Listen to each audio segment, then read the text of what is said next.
Welcome to our channel. Motivate our soul. Please subscribe my channel. வாங்கம்மா ரேவதி, ஸ்ரீதேவி அங்கே, இப்போ ரேவதி இங்கே. வாங்க. உறவே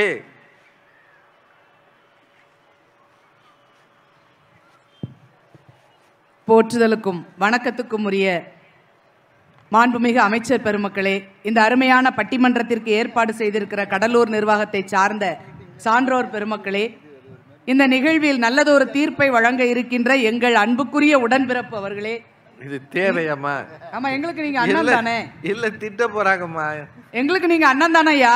இல்லன்னு சொல்லுங்க. இரு அணியிலும் வாதிடுவதற்காக வந்த அன்பு சொந்தங்களே, கடலூரில் இருந்து இவ்வளவு பெரிய ரசிகர் பட்டாளங்கள் கடலாக வந்து அமர்ந்திருக்கின்ற உங்கள் அனைவரையும் வணங்கி மகிழ்கின்றேன். அலை அலையா வந்திருக்கு. ஆமா, நடுவர் அவர்களே ரொம்ப அழகா பேசியிருக்காங்க. எதிரணியில இருந்து நட்பை பற்றி எகிரி எகிரி பேசியிருக்காங்க. ஏன்னா நட்பை பற்றி பேசினா குழந்தைங்க கை தட்டும். ஆமா, இல்லையா? நல்லா சொல்லியிருக்காங்க. அவன் எல்லாம் சில்லற பயலுக்கு தானே, சின்ன பயலுக்குமா. ஆமா ஆமா, நல்லா சொன்னார். என்னவா, கணவன் மனைவி உறவை ஒரு விவாகரத்து பிரித்து விடும், பெற்றோர்கள் உறவை ஒரு முதியோர் இல்லம் பிரித்து விடும், நண்பர்களை எதுவுமே பிரிக்க முடியாதான். நண்பர்களுக்கு இடையில ஒரு அழகான பொண்ணு வந்தா நட்பு எங்கேயோ பிரிஞ்சு போயிருமே. அவ ஒன்ன பார்க்கலாம் என்ன பார்க்கலான்னு தெரியலன்னு சண்டை வருது. ஓ, அது அப்படி ஆயிடுமாமா? ஆமா, அது வேற வருது. இதுல இவங்க வந்து அப்படியே பிரிக்கவே முடியாதது நட்பா. அதுல ரொம்ப அழகா சொன்னாங்க, எங்கேயோ நம்ம கண்காணாத இடத்துல நடந்தா நமக்கு தெரியாதுல்ல. ஐரோப்பால இருந்து ஒரு நண்பன் நடந்தே போய் பார்த்தான், அவனுக்கு உயிர் வந்ததுலாம் சொன்னாங்க. கடலூர் டு பாண்டிச்சேரி சொல்ல வேண்டியதானே. எங்கேயோ நடந்தாதுன்னா நமக்கு தெரியாது. நடுவர் அவர்களே, இவங்க சிங்கப்பூர் போனாங்க சமீபத்துல. சரி, யாராவது எங்களை மாதிரி நண்பர்களை கூட்டிட்டு போயிருக்கலாம்ல? உங்களுக்கு எல்லாம் பாஸ்போர்ட் இருக்கா? இருக்கு. நண்பர்களை கூட்டிட்டு போயிருக்கலாம்ல? இல்ல, ஏன் உறவான என் மகனை கூட்டிட்டு போய் சிங்கப்பூரை காட்ட போறேன்னு பிள்ளைய கூட்டிட்டு போய் காட்டுச்சே தவிர, கூட்டு போலன்னா பரிச்சை எழுத மாட்டேன்னு அடம் பிடிச்சாமா.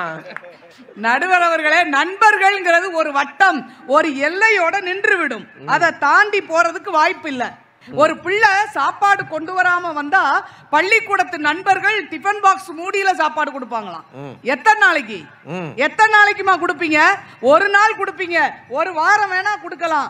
ஆனா காலம் முழுவதும் நீங்கள் படித்து பயன்பெற வேண்டும் என்பதற்காக கூலி தொழிலாளியான அப்பா உச்சி வெயில்ல சைக்கிள் மிதிச்சு என் பிள்ளைக்கு சாப்பாடு கொண்டு வரேன்னு கொண்டு வராரு. அதை மறந்துட்டா நன்றி கெட்டவங்களே. அத இல்லாம சொல்லலாமா? என்ன உணர்வு இருக்கு? நன்றி கெட்டவங்க நீ யாரு? இந்த பேசின ஆட்களை தான். கொஞ்சம் பயமா இருக்குமா அடிக்கிற காத்துல? ஒரு நாள் டிஃபன் பாக்ஸ் மூடியில கொடுத்த உடனே நட்பு பெருசா. கொஞ்சமாவது மனசுல என்ன வேணுங்க? நல்ல எண்ணம் வேணும். நடுவர் அவர்களே, ஒரு குழந்தை அவ அப்பா கையை பிடிச்சு விளையாடிக்கிட்டு இருந்தது. அவர் மூட்டை தூக்குறவர். அவர் அப்பா கையை பார்த்தா காய்ச்சி போய் சொர சொரன்னு இருக்கு. இந்த பிள்ளை அவ அப்பா கையை பிடிச்சு பார்த்துக்கிட்டே சொல்லுச்சு, அப்பா உங்க கை ஏப்பா இப்படி காய்ச்சி போய் இருக்குன்னு கேட்டது. அதுக்குதான் அப்பா சொன்னாரு, உன் வாழ்க்கை பூ பூவா பூக்கணுங்கிறதுக்கு தான் என் கை காய்ச்சி போய் இருக்குமான்னு ஒரு தந்தை சொல்கிறார்னா அந்த தியாகத்தை என்னைக்காவது மறக்க முடியுமாங்க? நமக்கு முழுமையாக துணை வரக்கூடியது பெற்றோர்கள் என்ற உறவுங்கிறத மறந்துடாதீங்க. அதுலயே ரம்ஜானுக்கு விரதம் இருக்கிற நண்பன் இருந்தா கூட இருக்கிற நண்பர்கள்லாம் சாப்பிடவே மாட்டாங்களாம். எந்த ஊர்ல? 40 நாளுமா?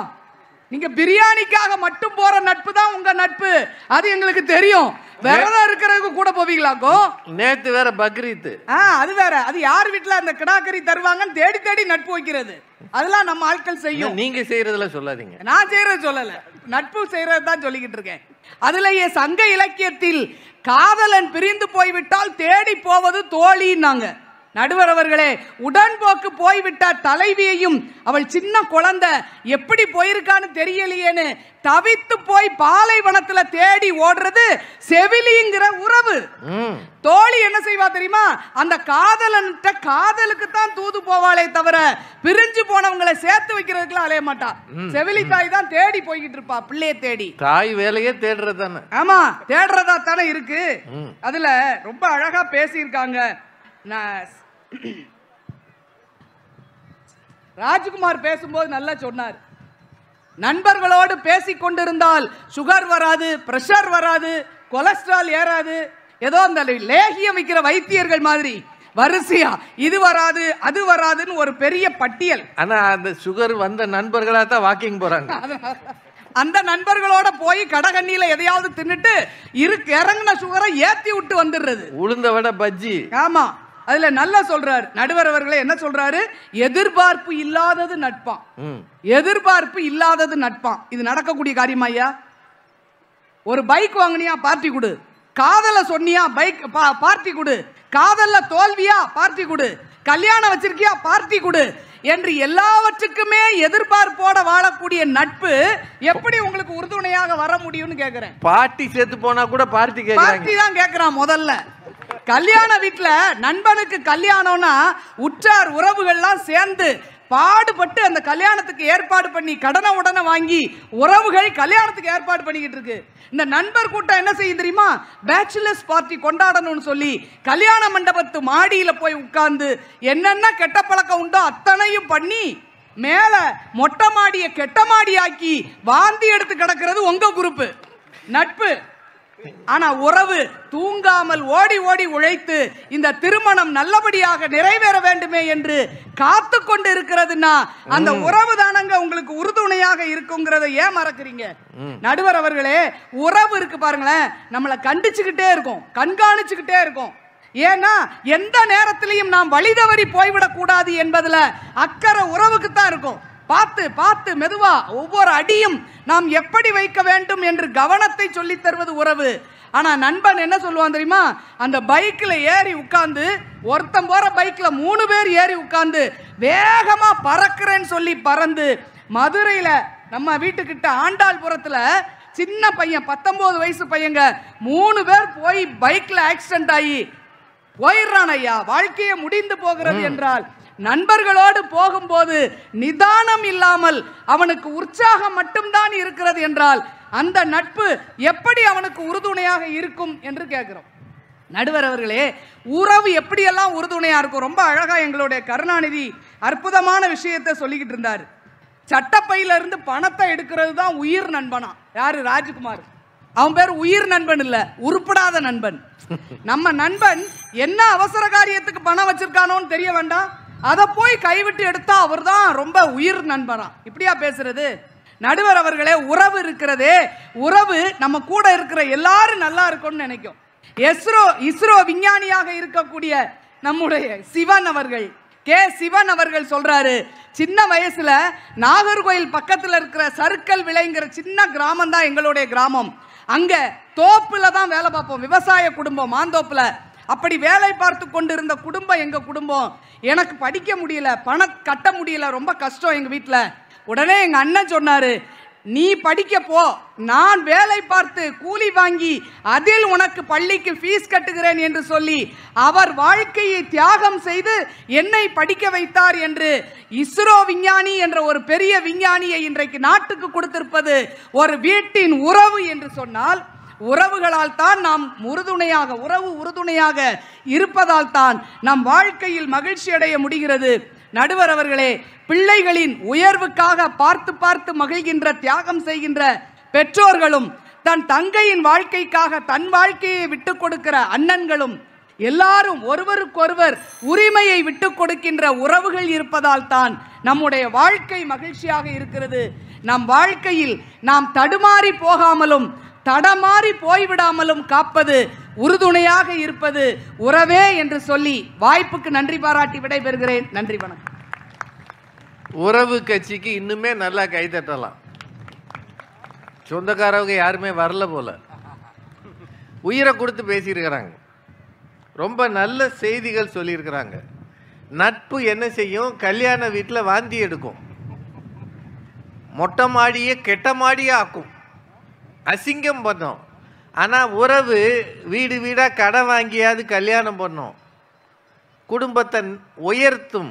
இஸ்ரோ சிவன் அவர்கள் வாழ்க்கையில் நடந்த செய்தி வரைக்கும் சொல்லி ரொம்ப உருக்கிட்டாங்க.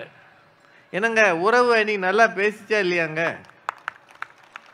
கொஞ்சம் நீங்கள் உயிரோட்டமாக இருங்க ஐயா. வந்த மழையும் போயிடுச்சு, எங்களை பார்த்தோன்னே இந்த ஊருக்கு மழை வேணாம்ட்டு. கடலூர் அப்படின்னாலே மழையால் அடிக்கடி பாதிக்கப்படுகிற நகரம்னு அர்த்தம். பெரும்பாலும் அதிகம் மாவட்ட ஆட்சியர் லீவ் விடுற மாவட்டம் எதுனா கடலூராக தான் இருக்கும்.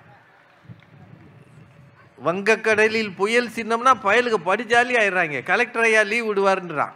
டேய் இன்னும் சின்னமே வரலடா, அதுக்குள்ளே அவங்க தயாராகிடுவாங்க. இன்றைக்கு லீவு அப்படின்வான். கடலூர் லீவுன்னொடனே மதுரைக்காரங்க சொல்லுவாங்க, நான் பிறந்தா கடலூரில் பிறந்திருக்கணும்யா, மதுரைக்கு லீவே விட மாட்டேங்கிறாங்க. அந்த மாதிரி ஒரு வித்தியாசமான ரொம்ப பழைய காலத்திலேயே போர்ட் இருக்கிற சிட்டி இது. பழைய கடலூர் போர்ட் சிட்டியெல்லாம் இருக்குது. ரொம்ப அருமையான ஒரு ஊர், நிறைய உற்பத்தி தலங்கள் இருக்கிற ஊர், நிறைய ஃபேக்ட்ரிஸ் இருக்கிற ஊர், பாண்டிச்சேரியோடு ரொம்ப பக்கத்தில் இருக்கிற ஊர். இதுக்கு மேலே சொல்ல முடியாது. பலபலன்னு இருக்கிற ஊர் அப்படின்னு வச்சுக்க. இப்போ இந்த உறவு நம்மை உயர்த்துகிறதுன்னு இந்த 3 பேரும் பேசினதுக்கு பதிலடி கொடுக்க வருகிறார் நம் அனைவரின் எதிர்பார்ப்பில் திருமதி பாரதி பாஸ்கர்.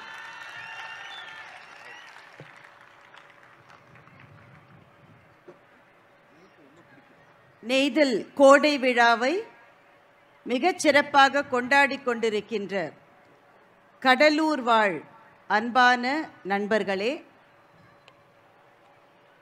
இந்த விழாவை பெருமைப்படுத்தி கொண்டிருக்கின்ற சுற்றுலாத்துறை அமைச்சர் ஐயா அவர்களே, இந்த விழாவினுடைய தலைமை உரையை நிகழ்த்திவிட்டு அமர்ந்திருக்கின்ற மரியாதைக்கும் மாண்புக்கும் உரிய வேளாண்மைத்துறை அமைச்சர் ஐயா அவர்களே, மாவட்ட ஆட்சியாளர் அவர்களே, மேயர் மற்றும் துணை மேயர் அவர்களே, காவல்துறையை சார்ந்த அன்பான பெரியவர்களே, அன்பும் அறிவும் வாய்ந்த பட்டிமன்ற நடுவர் ஐயா அவர்களே, மேடையிலே இருக்கிற பேச்சாளர் பெருமக்களே, இந்த மாபெரும் கடலூர் திருவிழாவை எப்போதும் எங்கள் நினைவிலே நிற்கக்கூடிய ஒரு பட்டிமன்ற நிகழ்வாக மாற்றி இருக்கின்ற அனைத்து பெரியவர்களே, உங்கள் அத்தனை பேருக்கும் என்னுடைய பணிவன்பு கலந்த வணக்கங்களை முதலில் தெரிவித்துக் கொள்கின்றேன். நாங்களே ரொம்ப கஷ்டப்பட்டு பேசுகிறோம், இன்னும் கூட நீங்கள் கை தட்டலாம். பேப்பரை கூட வைக்க முடியல, காற்று தள்ளுது, நிற்கவே முடியல. ஆமாம். எனக்கு முன்னாலே பேசிய ரேவதி சுப்புலட்சுமி அவர்களினுடைய பேச்சை நான் ரொம்ப ரசித்தேன். அது வழக்கமாக எதிரில் யாராவது பேசும்போது நான் எழுதிப்பேன், அதுக்கு மறுப்பு சொல்லணுன்றதுக்காக.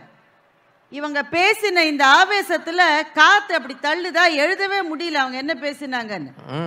இப்படி அடிக்கிற காத்துலையும் மழையிலையும் இவ்வளவு ஆவேசமாக பேச ரேவதியால் தான் முடியும். ரேவதி சுப்புலட்சுமியை பார்த்தா ஆனால் ரொம்ப பரிதாபமாக இருக்குல்ல.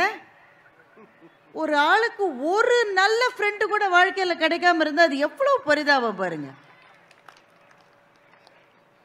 என்னங்க நான் பேச வந்தவொன்னு டீ தரீங்க, அப்புறம் எனக்கு டீ வேணாங்க. அந்த அம்மா கோச்சுக்குவாங்கய்யா, ஏங்க இந்நேரம் டீயை கொண்டாந்து ரோதனை பண்ணுறீங்க. நீங்க தைரியமா பேசுங்க. நான் எதிர்கட்சியினுடைய சதி நடுவர் அவர்களே. ஆமாம்மா, ஆனா டீ குடிக்கிறதுலாம் உங்க கட்சி தான். பார்த்து குடிங்கம்மா, அவங்களுக்கு கொஞ்சம் வச்சிருக்கம்மா. இதுதான் நட்பு. ரேவதிக்கு ஒரு நல்ல ஃப்ரெண்டு கூட கிடைக்கலன்றதை நினைச்சா எனக்கே ரொம்ப வருத்தமா இருக்கு. எவ்வளவு இழந்திருக்காங்க பாருங்க வாழ்க்கையில. ஏமா நீங்க என்ன நினைக்கிறீங்க? அவங்க வந்த உடனே சொல்றாங்க 2 நண்பர்கள் இருக்காங்களாம், நடுவுல ஒரு பெண்ணு வந்த உடனே அந்த நட்பு பிரிஞ்சு போயிருமா. நட்புன்றது அவ்வளவு சாதாரணமா நினைச்சிருக்கீங்களா நீங்க? இப்போ 2 ஃப்ரெண்ட்ஸ் இருந்தா ஒருத்தர் மச்சான்னு கூப்பிட்டுப்பான். எதனாலங்க மச்சான்னு கூப்பிட்டுக்கிறான்? இந்த நண்பனுடைய சகோதரியை இவன் காதலிக்க போறான்னு அதுக்கு அர்த்தம் இல்ல. தன்னுடைய நண்பன் எந்த பெண்ணை காதலித்தாலும் அவள் இவனுக்கு சகோதரி போலன்றதுக்காக தான் ஒருத்தர் மச்சான்னு கூப்பிட்டுக்கிறான். இது கூட தெரியலையம்மா உங்களுக்கு? இவங்க கல்லூரியில துணை முதல்வராக வேற இருக்காங்க. என்னதான் பிள்ளைங்களை நீங்க புரிஞ்சுட்டு பாடம் சொல்லி தர போறீங்கன்னு தெரியல. கவிதா என்ன தப்பு பண்ணாங்க? டீ சாப்பிடுறதா இல்ல.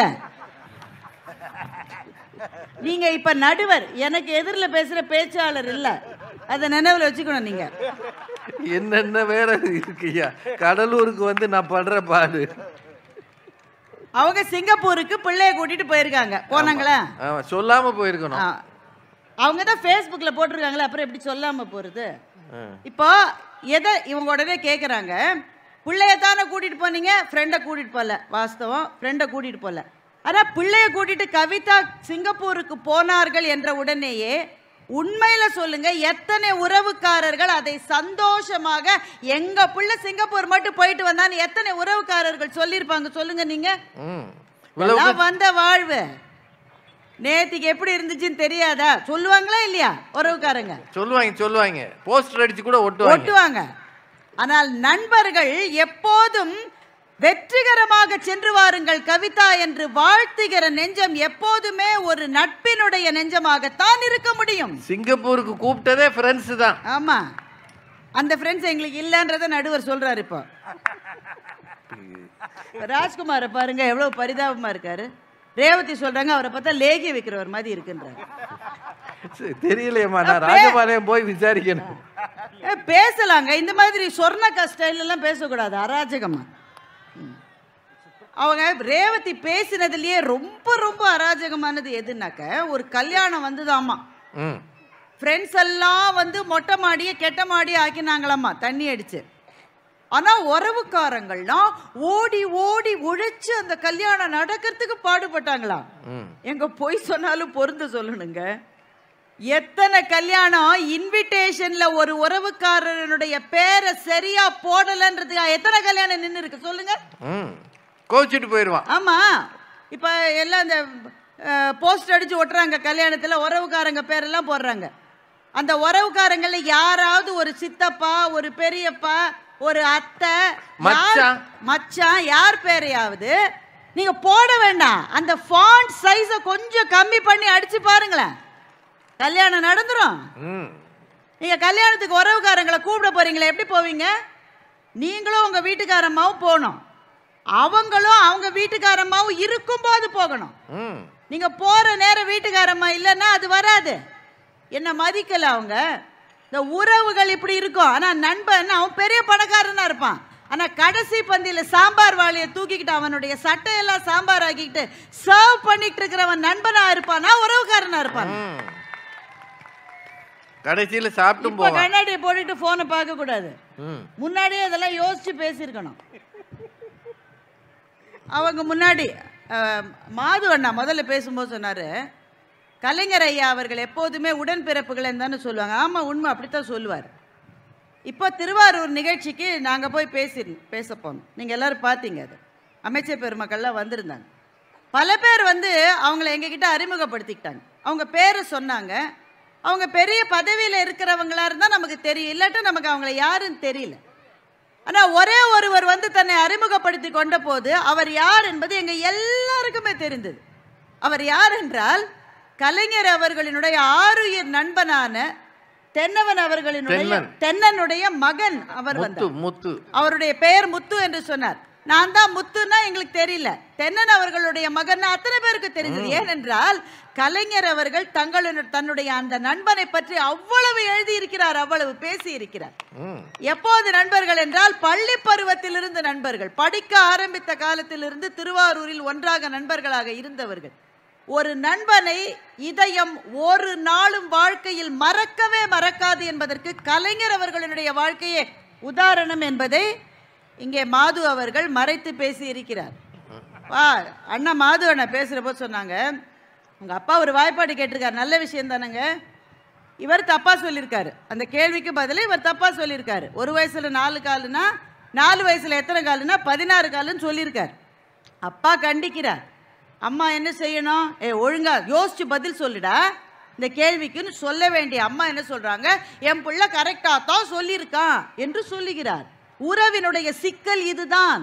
தன்னுடைய பிள்ளைகளுக்கு எந்த பிரச்சனை இருந்தாலும் ஆடி முடிஞ்சு ஆவணி வந்தா என் பையன் டாப்ல வருவான்னு சொல்லிக்கிட்டே அந்த பிள்ளையை அழிப்பது, அதீதமான பாசம் கூட சில சமயங்களில் பிள்ளைகளினுடைய வளர்ச்சிக்கு தடையாக இருக்கும். மாது அண்ணா மிகச்சிறப்பாக முன்னேறிவிட்டார், அவர் ஒரு எக்ஸெப்ஷன். ஆனா எல்லா வீட்லயும் நீங்க பாருங்க, கெடுப்பதற்கென்றே பல அம்மாக்களும் அப்பாக்களும் இருக்கிறார்களா இல்லையா?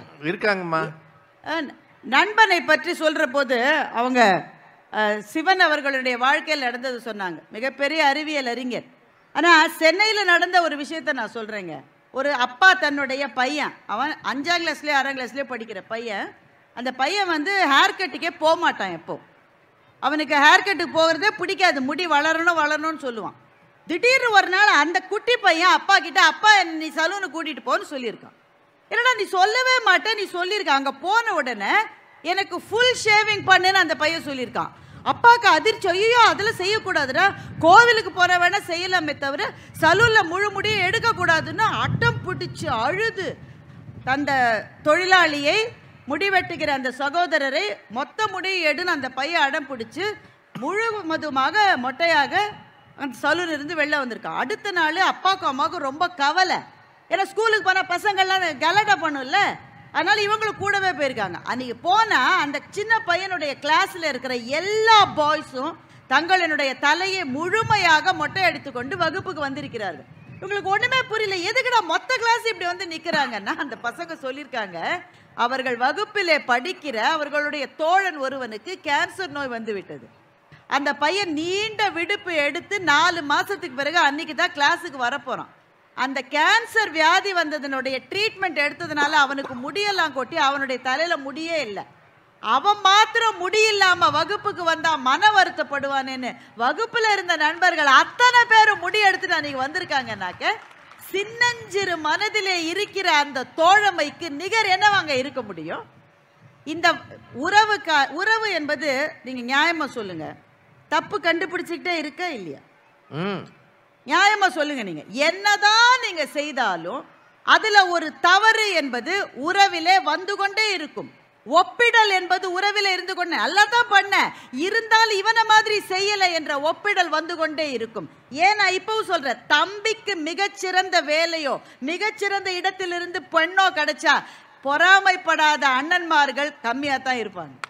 சொந்த அண்ணன் தம்பி தான், ஆனா பொறாமை என்பது இருக்கும். ஆனால் தன்னுடைய நண்பனுக்கு ஒன்று கிடைக்க வேண்டும் என்பதற்காக தனக்கான எல்லாவற்றையும் விட்டு கொடுக்கிறவன் எப்போதுமே நண்பனாகத்தான் இருப்பான்.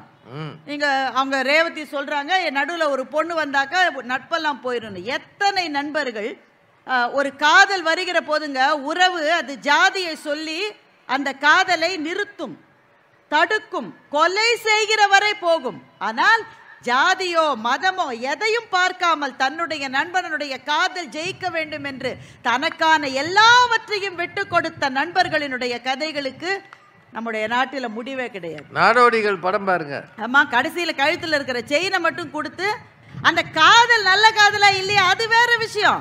ஆனா தன்னுடைய நண்பனுடைய காதல் என்று வருகிற போது உறுதுணையாக நிற்கிற நண்பர்களால் தான் இந்த மண்ணில் இன்னமும் கூட காதல் என்பது வாழ்ந்து கொண்டிருக்கிறது என்றே நான் சொல்லுவேன். பண்டைய கிரேக்க கதை ஒன்று உண்டு, டேமன் அண்ட் பித்தியஸ்னு 2 நண்பர்களை பற்றிய கதை அது. அந்த 2 நண்பர்கள்ல ஒரு நண்பனை அரசன் கைது செய்து விடுகிறான். கைது செய்து மரண தண்டனையும் கொடுத்துடுறான். அந்த மரண தண்டனை கொடுக்கப்பட்ட டேமன் வந்து எங்க ஊருக்கு போய், ஏன்னா அப்பெல்லாம் வந்து SMS இருக்கா, வாட்ஸ்அப் இருக்கா, ஃபோன் இருக்கா, எங்க ஊருக்கு போய் என் உறவுக்காரங்கள்ட்ட எனக்கு இந்த மாதிரி தண்டனை கொடுத்துட்டாங்க, நான் வந்து சாக போறேன்னு ஒரு வார்த்தை சொல்லிட்டு வந்துடுறேன், விடை பெற்று கொண்டு வர்றதுக்கு அனுமதி கொடுங்கன்னு அரசன்ட்ட கேட்குறான். அந்த அரசு சொல்ற, நான் என்ன எப்படி விடுவேன் உன்னை, எதை நம்பி உன்னை விடுவேன், நீ அப்படியே ஓடிட்டா என்று சொன்ன போது இவனுடைய நண்பன் பித்தியஸை இவனுக்கு பதிலாக பிணை வைத்து விட்டு அவன் போறான். என் நண்பனை எனக்கு பதிலாக பிணையா வச்சிருக்கேன், நான் திரும்பி வரலன்னா நீங்க அவனுக்கு மரண தண்டனை கொடுங்கன்னு சொல்லிட்டு இவன் போயிடுறான். ஒரு நாள் குறிக்கப்படுகிறது, 3 மாசத்துக்குள்ள நீ திரும்பி வரணும். அந்த நாள் வந்து விட்டது, போனவன் திரும்ப வரவில்லை. இங்கே இருக்கிற நண்பரை பார்த்து அந்த அரசு சொன்ன, உனக்கெல்லாம் அறிவு இருக்கா, அவன் உன்னை பிணையா வச்சுட்டு அவன் ஓடி போயிட்டான், அவன் சாக வேண்டியது நீ சாக போற, அவனுக்கு பதிலான அரசன் மரண தண்டனையை நிறைவேற்ற போகிற சமயத்தில் ஓட்டமாய் ஓடி வந்து விட்டான் அந்த நண்பன். ஐயோ என் நண்பனை கொன்னுடாதீங்க, நானே திரும்பி வந்துட்டேன், அவனை விட்டுருங்கன்னு அவன் அழுகிறான். இவனும் அழுகிறான், நீ ஏண்டா திரும்பி வந்த, நீ உயிரோடு இருக்கலாமேடா, நான் இறந்து போயிருப்பேனே. 2 நண்பர்களினுடைய கண்ணீரினால் அன்றைய கிரேக்கமே நனைந்தது என்று எழுதுகிறார்கள். என்றால் நட்புக்காக உயிரையும் கொடுக்கக்கூடிய நண்பர்கள் இந்த உலகத்தில் என்றென்றும் இருந்து கொண்டேதான் இருக்கின்றார்கள். சங்கப்பாடலை பற்றி நிறைய நீங்க சொன்னீங்க, அங்கே சொல்லப்படுகிற காதலை பற்றி சொன்னீர்கள், அங்கே சொல்லப்படுகிற நட்பை பற்றி ஏன் நீங்கள் சொல்லவில்லை? வித்தியாசமான நட்புகள் சங்க பாடல்களில் இருக்கின்றன. அதியமானும் அவ்வையும் தோழனும் தோழியாக இருந்தார்கள். அவர்களுக்குள்ளே இருந்த அவ்வளவு அழகான நட்பு. எந்த அளவு அழகான நட்பு என்றால், அந்த மன்னனுக்கு ஒரு நெல்லிக்கனி கிடைக்கிறது, அவன் அதை சாப்பிட்டால் ஆண்டாண்டு உயிர் வாழலாம் என்கிற போது தன்னுடைய தோழியும் தமிழை வளர்ப்பவளுமான ஔவைக்கு அந்த நெல்லிக்கனியை கொடுத்து நீதான் நீடூழி வாழ வேண்டும், மன்னனான நான் போனால் பரவாயில்லை என்று சொல்லுகின்ற நட்பு சங்கத்திலேயே சொல்லப்பட்டிருக்கிறது என்று சொன்னால் பெருமக்களை இப்படி சொல்லுகின்றேன் நான். அப்பா அம்மா உறவை குறைச்சி பேச நாங்க வரல. அதற்கு ஈடான உறவு இந்த உலகத்தில் கிடையவும் கிடையாது. ஆனால் உறவு என்பது அதோடு நின்று விடுவதில்லை. ரெண்டு இருக்கு. ஒன்று பிறப்பினால் வருகிற உறவு, இன்னொன்று திருமணத்தினால் வந்து சேர்கிற உறவு. இப்ப நம்ம எல்லாருக்குமே கிட்டத்தட்ட வாழ்க்கையில் இருக்கிற ஒரு பிரச்சனை என்னங்க, பிறப்பினால் வந்த உறவும் திருமணத்தினால் வந்த உறவும் ஒன்றோடு ஒன்று சேர்ந்து உறவுகளாய் மாறுவதே இல்லை. கடைசி மட்டும் இதே பிரச்சனையில தான் நம்ம இருப்போம், இதே கரைச்சல தான் இருப்போம். சில உறவுகளை சொன்னாலே அது ஒட்டாத உறவுகள். நாத்தனார்னு ஒரு உறவு இருக்கு, ஏதோ ஒரு 4000 பேர்ல ஒருத்தருக்கு நல்லா அமையும், மற்றவங்களுக்கு எல்லாம் வந்துட்டாளுங்க என்ற மாதிரி தான் பேசுவார்கள். அது மாமியார் என்ற ஒரு உறவு இருக்கிறது, என்ன செய்தாலும் திருப்தி செய்ய முடியாத உறவாக அந்த உறவு இருக்கிறது. சில உறவுகள் இயல்பிலேயே திருமணத்தால் வந்த உறவும் பிறப்பினால் வந்த உறவும் ஒன்றோடு ஒன்று சேர்வதில்லை. ஆனால் எனக்கு ஒரு நண்பன் இருக்கிறான், அவனுக்கு ஒரு நண்பன் இருக்கிறானாக நாங்க 3 பேரும் சேர்ந்து நண்பர்களாக வாழ முடியும்.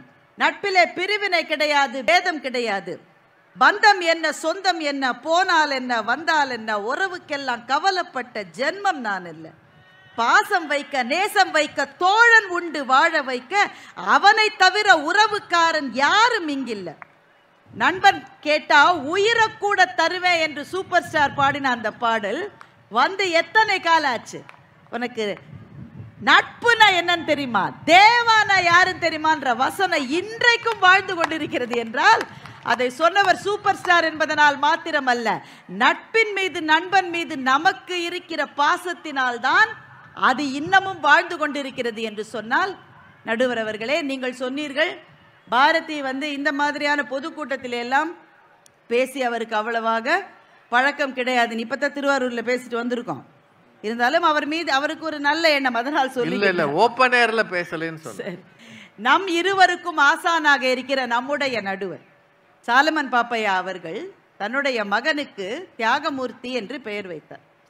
எதனால் அந்த பெயர் வைக்கப்பட்டது என்றால், அவருடைய 2 நண்பர்களினுடைய பெயரை சுருக்கி தன்னுடைய மகனுக்கு அந்த பெயரை அவர் வைத்திருக்கிறார் என்றால், நம்முடைய ஆசிரியரும் வழிகாட்டியாகவும் இருக்கிறார். அவரே தன் உறவுக்காரர்களை அல்ல தன் நண்பர்களை நினைத்துத்தான் தன் மகனுக்கு பெயரிட்டிருக்கிறார் என்றால், அவருடைய வழியில் வந்த நீங்கள் மாற்றியா தீர்ப்பு சொல்ல போகிறீர்கள்? நன்றி, வணக்கம்.